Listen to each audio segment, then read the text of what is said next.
Let's welcome Mini TT and Shivakami Veluswamy for an engaging conversation about the importance of hardware security in today's tech landscape. Mini TT and Shivakami on stage. Thank you.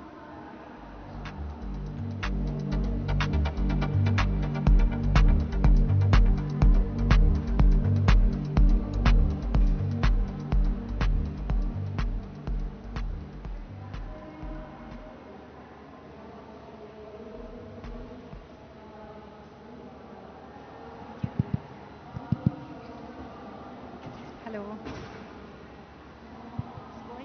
Hello. Hello.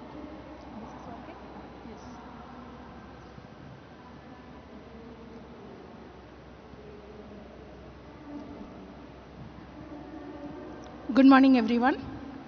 This is Sivakami Veluswamy. I represent Dell Technologies. I work as Senior Principal Architect in Dell. My core area is more around embedded systems, embedded firmware, in fact, and I've worked on multiple domain in terms of like printers, servers, recently servers.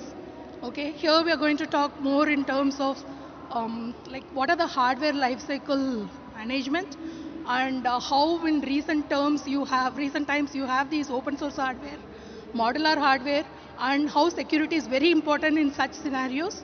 That's going to be our topic today. And first, I introduce like the Mini, who is my partner today in this session. Mini, please go ahead. Hello, good morning everyone. This is a very interesting session on hardware security. And me personally, like I've been working on hardware security, embedded system security for quite a long time in a variety of products. And even my research interest is also into embedded system security, more to do with how can we use hardware to enable security. If you see so many of the situations, we talk about software security a lot. OWASP, top 10, you would have heard of it, web application security, all that. But without having the underlying hardware being secured from its manufacturer till production till your use, you just cannot make sure that whichever software is running on it. The previous speaker talked about cryptographic keys and all that.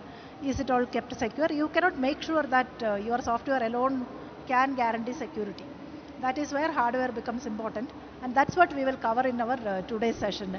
Shivkami, could you please go ahead and give a context of why are we talking about all this? Yeah, so when we move to open source hardware, I think open source hardware is something which is becoming more and more prominent with a lot of hardware organizations moving towards sourcing these hardware using open source, right? When I talk about open source hardware, they're more like they have designs or the devices which are openly available for anyone to use across the industry. So the main challenge that comes here with open source hardware is how do we really have that kind of trust and authentication or encryption so that we can use these open source hardware effectively. And now with open source hardware, which is part of also a lot of these open community project forums, there are also concepts like modular hardware. When I say modular hardware, usually when you ship any hardware or a product to a customer, it always goes with what is designed or defined by the specific organization or the vendor whom you're purchasing from.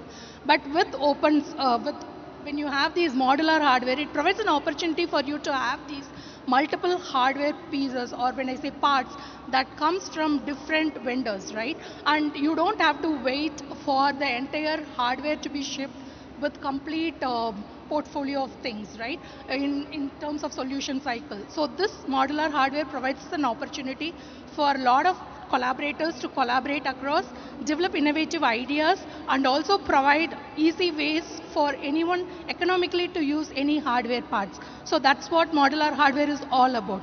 And when we talk about modular hardware, we also have to look at how the lifecycle management of hardware is going to be looking like.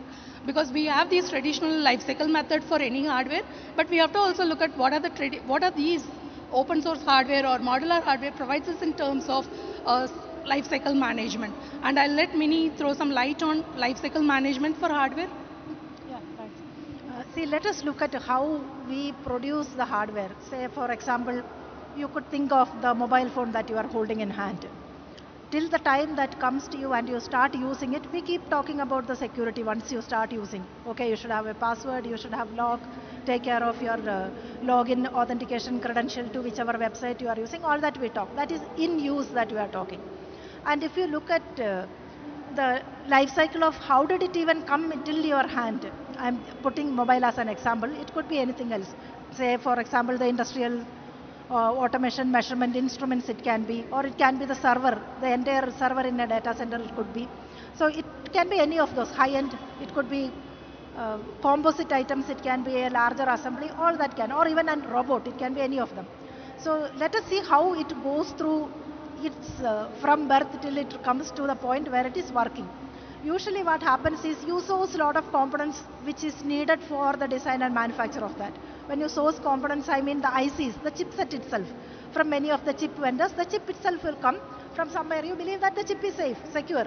That's why you start putting into it. So how can you guarantee that the chip that you are getting in hand, the component is good? And then only you are producing that hardware. Then you assemble all of them, make it ready, do the test, and then it comes from that vendor, the branded vendor who is selling it to you, say you are Samsung or whoever it be. So that vendor will make it, and you want to say, you have an implicit trust on the vendor. You say that because if it comes from this specific vendor, then they have taken care that the products that the individual component, the manufacturing, insecure components are not put into it. You believe that it has come into it. So, but how can you make sure that it is not tampered on the way? Some other counterfeit components are put in. Say the genuine, instead of the genuine chip, is it having backdoors inside? Or if the cryptographic algorithm which they put, is it weak implementations of it? Or is there a possibility of side channel leaks of keys or other information that can happen? So how do you trust all that? So did it come to you from a genuine device manufacturer, not the chip itself, the device manufacturer into your hand? And then the supply chain happens. After it is produced in the factory, it can come with various supply chain, logistics, the shipping. In any of this situation, did it get into some kind of into the hands of the people who can modify it, insert other chips on it? Did they stick something and then they can extract information, or the keys are replaced? All that, can you make sure that, okay, that is how it has come to your hand? And if you are talking about, say, large systems, say machines or a factory automation system, if you are talking of those, it's not that one physical product like the mobile that you are talking, it's an entire network of system that you are talking. You make larger composite assemblies. Maybe the robot hand must be coming from somewhere. The teaching pendant might be coming from somewhere else. There can be a lot of things that come. So did we make a system, the system integrator, putting all of them together? Did the system integrator put all of them together from all secure channels that has come in? So you will have to make sure that all of these are fine. And then only what you are using is secure. And the next phase is, after you have used it, you have to keep updating your firmware, because there can be vulnerabilities that can happen over the life of it. So you will get patches. It's like Windows. Most of you who are using Windows will be knowing the patches will keep coming. Did it come from the right source, or if I apply the patch, is that correctly applied, or is it some other, the patch itself has having malware into it? Is it some kind of ransomware you are inserting into it, or a keylogger is inserting? You need to know that whenever you are doing lifecycle activities of configuration update or firmware updates, is that all updates are correct, life cycles is correct, or is that secure? And then you are talking about end of life. Say you have done with it, you are throwing it away. Okay, you are giving it for recycling, refurbishment, or you are selling it for second hand. Like a lot of people in India especially, you will see that the mobile phone example since I gave, there are a lot of people who are using second hand phone who cannot afford that expensive ones in first hand. So they will buy from a second hand vendor and then use it. So do you know that, okay, when you have thrown around yours and then you have given it off, given away, like discarded, do you have sensitive information inside? Do you have cryptographic keys or your personal information? Is there PII information, sensitive information? So how do you make sure that this is cleaned correctly, sanitized correctly before you discard it? You just don't take it and put it into an electronic waste. Instead, it is cleaned completely so that none of your sensitive personal information is there. You may think that I have deleted the file. That is not sufficient. It has to be sanitized completely, including your memory. Your NVRAM must be there, your flash memory might be there. All of them should be sanitized completely, that all bits are gone. Okay, the extreme sanitization is physical destruction.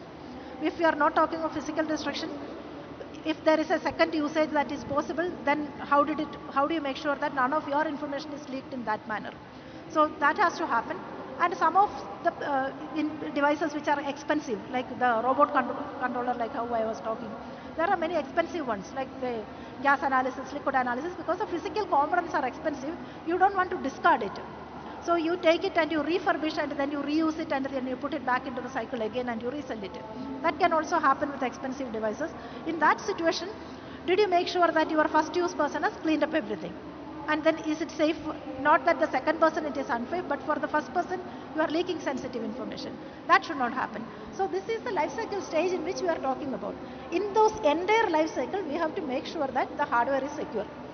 I'm not talking about software right now, I'm talking of hardware. Unless you are doing it, there can be backdoor, there can be tampered, there can be poor quality items, or swapped, the entire device might be swapped. It may have a look and feel of your genuine vendor, but it may be counterfeit hardware. All that should be avoided. That's what we are trying to look at by this hardware security life cycle that she was talking about. Okay. So yes, as Mini was mentioning all about the lifecycle management, and we knew that the complexity of open source hardware or modular hardware is really security, right? So security has to be taken care in each of these life cycle, and we really have to think of, even when we have a smaller Arduino board that you're working for your AAML, or if you have even the smallest of smallest chips that goes into your 3D printing, or even something like your basically a simple ASIC that can do some kind of your hardware operations instead of software, like your hardware acceleration kits, all that, including your personal systems. You might have multiple modular things coming in and it will be easy to build your personal computer at a cheaper cost. But the thing is vulnerability, right? So when you have to look at all of these stages, the critical thing that would come into our mind is, am I really developing hardware and or maybe designing hardware and deploying it at the highest security, right? Or am I having really a non-vulnerable device or a critical a device which is very critical for operation of an organization, so that cannot be tampered. Counterfeiting, as Mini was mentioning, is one thing which has to be really taken care in all of these life cycles. And main thing that we have to really look at is, every hardware will have its firmware and drivers always associated with. So there is a possibility of attacking hardware through these firmware, like when you do a reverse engineering of firmware, because a lot of firmwares do not have firmware fingerprinting.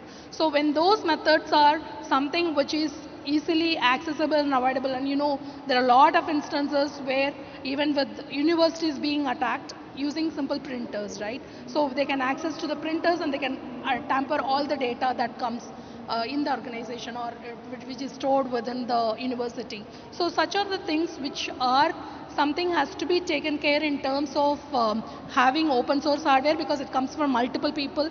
As we know from many that they are not trusted identities.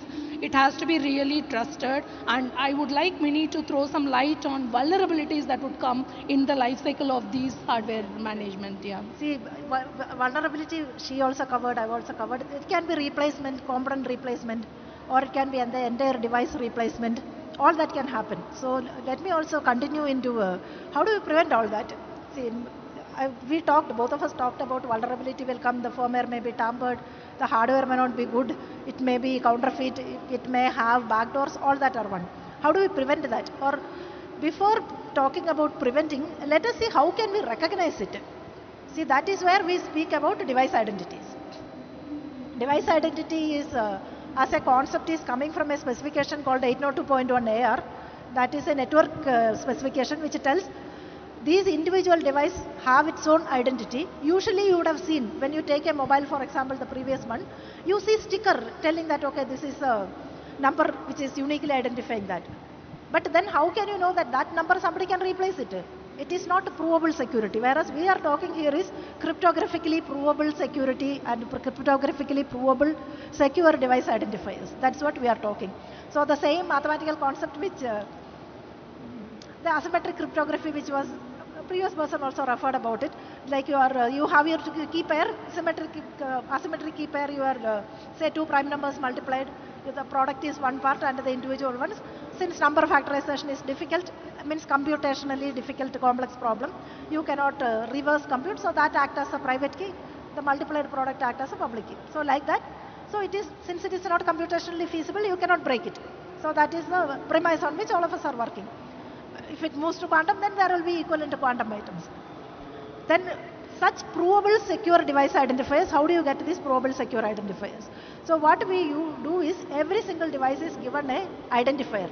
If you have a component which are replaceable, remove and put kind of components, that also have component identities. And those identities primarily is a key pair, a public-private key pair, and it has an associated signature. Say for example, the device vendor which I talked about, it comes in a specific brand name, a specific vendor, then that vendor would have created individual key pair, the public-private key pair, generated the associated certificate, the entire certificate chain, and that would have been told to you that, okay, if you are able to verify that this device is coming from me by doing a challenge response of the private key that the device is holding, and if you are able to trace the certificate chain back into my root certificate, which I will distribute via public channels, then you know that, okay, this is trustable. That is how we talk about device identifiers. So primarily it is a key pair plus an associated certificate. You can do challenge response on the private key. And another premise on which this device identifiers work is, in the public-private key pair, the best usage scenario is, or the best practice is, the private key is generated within the device itself. So you should have sufficient entropy to generate the private key, randomness. So once you have generated the private key never leaves the device. And there is not an API at all to take out the private key. You cannot tell, give me the private key, but you can say, give me the public key. But then there are APIs which you can use for doing operations with the private key. You can say, please verify the signature, or you can say, put a signature onto it, or you do challenge response on that. All those kind of things you can do. So you can do operations on it, but you can never take out the private key outside of that. So it is generated inside, it dies with it, but then you can do operations. If you are more curious about understanding those concepts of how do you secure that, there are references like secure elements, hardware secure modules, or trusted platform module, TPM. TPM 2.0 is a good reference for you to understand. Almost all the laptop that you are holding, they will have a TPM inside. So if you are interested, curious to understand your own laptop, you can explore how these TPMs are kept there. So those are one way where you can see that methods of storing it securely, methods of using it securely. So this is a concept of device identifiers. And device identifier, when you talk, one is from the vendor device identifier for the entire assembly. And then it can be for individual components. If you have, we call them composite devices. Say if you have a big machine in a bottling plant, they may have various components, removable, put it back. Or in a data center server, there can be storage controllers, network controllers, which you can remove and put it back. So then every time when you remove something and putting it back, is a new one coming in is still secure? Or is it something counterfeit, or is it a malicious component? No, it is not malicious. You verify it by using the identity of the individual component. So like that, and another thing is, when you have moved forward in the integrators that I was talking about before, did the integrator do the correct thing? Because integrator also would have put more software into it, whether it is configuration information, or say it can be PLC additional programs it can be putting into it. So all that, did it all come from there? So they can also give their own identity. So the identity is based on who owns that identity. It can be the chip itself, like the chip itself can come with an identity. The assembly can be with an identity. So this is what we call as device identity. So during the supply chain, you should have enough of identities to verify that when I am putting into the operational environment, you have put it with the correct device is put in. The vendor who claims is the one which is coming. And these days it is going beyond the hardware. That is the firmware that is running on it. Is it vulnerability-free hardware firmware that is running inside? That also you can verify. There are methods for doing that. We'll come to it later. Shivkami, I think you will want to add on to whatever we were talking about, identities. So I think Mini has covered well on device identities, and with modular hardware and which is open source, device identities are important, as I said, because each device can be individually integrated to a hardware. And having said that, like to add on to even device identities, like there are organizations which really provide specifications on how all of these devices can be integrated to form a complete hardware, right? So when we look at this, there are organizations like NIST, which even the previous speaker was talking about, touching upon it. And there are certification authorities who provide some details on how certification for each of these hardwares, individual devices can be added. And also there are organizations, as Minnie was mentioning about the TPM and all that. So there are organizations which provide the trusted identities for each of the devices that they provide. So main thing that anyone wants to build a hardware, or any organization has to build a hardware, they have to look at the trusted partner, because device identity is important. And if you have a trusted partner who would provide you hardware with all these criteria covered, that's when you will have these addressed well. So then the vulnerabilities would be really low when you are having the devices coming from these trusted partners and trusted vendors who would be providing the hardware with already a complete security, authenticated and validated devices come from them. So that's very important. So now coming to these open standards, or the standard committees that work on ensuring or providing the specifications for making sure the security is utmost importance for any of these hardware devices. These organizations provide a lot of protocols and specifications. And one such protocol that I want Minnie to discuss more in detail is SPDM. And Minnie, can you brief on SPDM and then? Yeah, thanks, Yogami. And I know she is one of the pioneer in SPDM in bringing into hardware life cycle, and I want her to give brief and some details on what are the challenges. And thanks for bringing in that angle of, you were talking about standards group who are working on it. Yes. I think I would go a little more detail into the standards work and then see the SPDM part. Sure. Okay.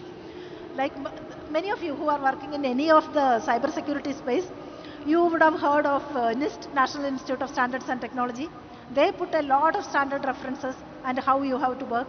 They have something which is on this IWD, the 802.1 AR which I talked about. They also work on more detail into these physical hardware device, IoT specific ones. One which I would refer to is NIST has a working group called IoT device onboarding working group. That is one which you can look at, which talks about all this, how to verify these identities. Another one which I would refer to is FIDO. FIDO is another, many of you would have heard of FIDO as an identity provider, an identity specification. They also have an onboarding specification, FIDO device onboarding. That is one you could look at. And other standards are say SPDM, Security Protocol and Data Model, which she is talking about. That is coming from a group called DMTF, Distributed Management Task Force. So they have various specifications which is for in the space of server management, and SPDM is one of them. And OCP has many of the specifications.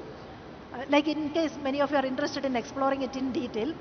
And TCG, Trusted Computing Group, they have many kind of specification, very specifically on how do you do this secure key management within the chip, and how do you verify these identities, how do you do this attestation, all those are part of the TCG has those specifications. And I should not miss this one group from IETF. IETF has a remote attestation working group, RATS, IETF RATS, that's what it is called. So they have very of this specification on, in fact what I told as a concept of verify whether your identity is correct, verify whether your firmware is correct, that concept is called attestation. As an external person, I can verify that, okay, your hardware is good, your firmware is good, you are running it all correctly. That concept, the terminology used for that concept is called attestation. So remote attestation work group from IETF, they also put variety of specifications in that space. There are so many like that. Then Global Platform has one specification called how do you say that IoT devices are good, that is one. Or what else should I tell you? Okay, things like domain specific. If you are looking at domain specific hardware identities, then 62443, that is from an industrial automation domain, 62443 402. They talk about this kind of device identity, how do you verify that? Those are all coming in from that space. And that is the standards group. Now you wanted me to do SPDM. You want to add something more? Yeah. Yes, I want you to add like mostly on the different domain, like industrial automation, IoT, and effectively like other domains also. How are these protocols or anything that comes as a specification can be easily adapted? Because that's very important for anyone who has these modular hardware plugged in, or anyone who is working on firmware, to have these modules designed and developed effectively. Yeah. See, what I would recommend is go with your domain specific standards. because it also helps you more than what you are internally satisfied with. Your customer also should be satisfied with, okay, I say that my product is secure, but the customer who is using it also should be convinced that it is secure. So in that sense, I would recommend that to go for the industry-specific standardizations. Like, say, example, FIPS is one, common criteria is one, 62443 certification. So product certification which are valid within your domain. But if you go deep dive into many of the specifications in the domain-specific ones, there are some certain underlying protocols and underlying principles that you do. One of them is the TLS. So many of these domain-specific ones are depending on the TLS or your symmetric cryptography, asymmetric cryptography. So there are certain foundational specifications which drives all this, and then the individual domain-specific specs take it and then adapt it and use it. That is the way it is. So physical product certification, even personal certifications, that's also important, because you go and tell that, okay, this is the people who are working on the product, who are working on security and making security. But how do you know that they are foundationally good? So even personal certification into security is something which I would recommend. And okay, let's come back to our SPDM. Okay, that is one topic which we wanted to cover today. Security protocol and data model. Security protocol and data model is a specification which allows you to do challenge response of this individual identity verification on the hardware assembly, at either at an assembly level or at a component level. So there are multiples of things which we cover. Two things there today. One is the hardware itself, the identity is correct. That is where you talk about a certificate exchange. You can ask the device first, security protocol data model, what are your capabilities, what algorithms do you support? Do you support the identity certificate? Do you support measurement is the term used by SPDM. Measurement conceptually is a hash of the firmware. Using the algorithms which are secure algorithms, like say SHA-512, you can talk about, or SHA-384. You have to use secure algorithms, not the broken algorithms. And then you work on getting the device measurement as well as the device physical identity, that is your hardware identity. So SPDM is a handshake protocol which allows you to do all that. So first what you do is you ask them, okay, what all algorithms you support.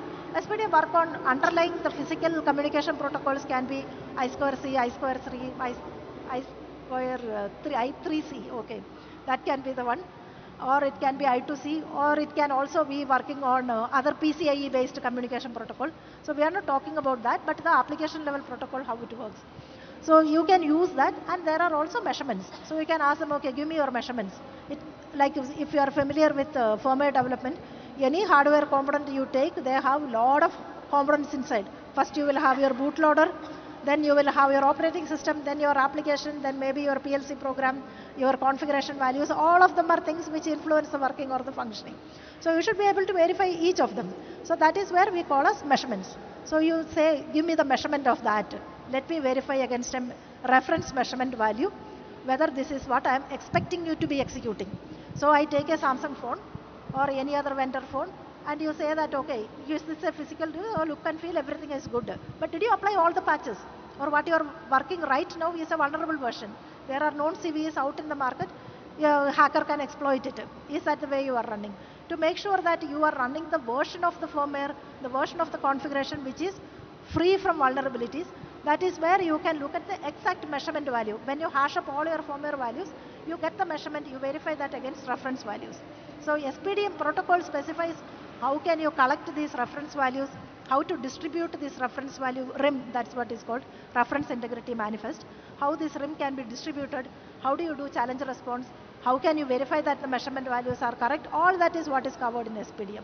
And the usage is, it can be at an entire system level. You have put everything assembled together, or at a component level. When you put everything together, that is where we call this composite components and composite device, composite measurement. In fact, hash value is like, you can combine both of them together, concatenate, you hash it up again, then you get a value. So you can create a chain of hash values and hash the previous hash values together and get a new one, if you have a composite one. All of them are possible. Time up, no? Okay. We'll cover it, conclude it. So in fact, our last segment of conversation was on SPDM. So this way, this coming from DMTF, you can take it, verify that the physical device as well as the firmware is going together. They are secure.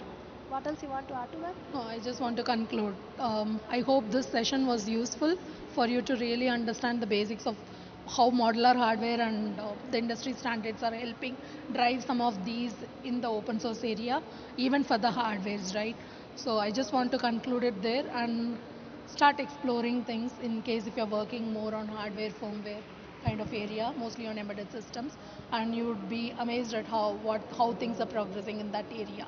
Okay, thanks everyone. Yeah, thanks for that prompting question. It's wonderful to see both of you.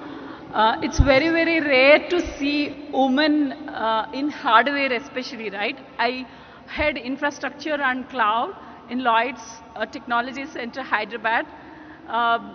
I'm really proud that this session got selected and we are able to get security in hardware and could able to see and attend these many women in security, cloud and IoT and hardware. I hope this session is useful. Do you have any questions for them? Please.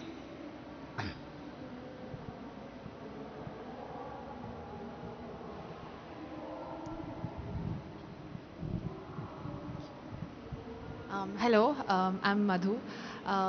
I have a not so technical question, but I just wanted to understand what is the blast radius of maybe a hardware security breach versus that of a software security breach.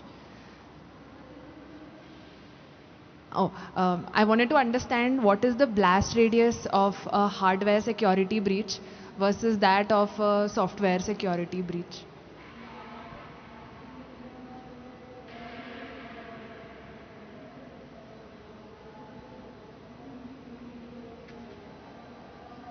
She wanted to understand the Yes, from the hardware side breach of the versus security. software breach, right? Is that the Versus question? software, yes. Yes. So when the software breach happens, yes, we knew that you may have to rescue it within a day, mostly.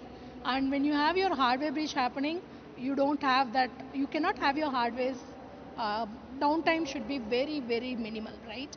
And that's when we look at all these security aspects to minimize that hardware downtime so that all of these vulnerabilities are addressed earlier upfront before even deployment. But even then it is supposed to happen, and when it happens, you have to immediately look at options or ways with providing, because it's open source, you have a lot of these open source protocols that you would have used in your firmware which might cause a vulnerability. So obviously the security patches has to be up to date so that you don't expose a lot of things out of this hardware to the environment where it can be invalidated, right? And I want Mini to add on to the topic I'll add as some well. points to what she was telling. See, if there is a software breach that happens, how can you correct it? You do your software update, it is corrected. But assume that the hardware is what is malicious hardware and your chip is low quality, or the chip itself is malicious, it is running malicious firmware instead of running the genuine one, or they are low, it can be a counterfeit component as what you are talking. First of all, it is very difficult to detect. Unless you are applying this kind of very cryptographic mechanism, it is difficult to detect. And other portion about correcting it. See, you just cannot apply and correct it. You have to discard that, you have to get a new hardware, the shipping delay, the logistics part of correcting that is much more difficult and costly. And one more thing which I would say is the points where the issues can be injected. Hardware security is in the entire supply chain that anything can happen. So maybe from the time the semiconductor or from the programs you write, your VLSI program, your Verilog and VHDL programs, that program, did it get into the fab correctly and get into the chip correctly?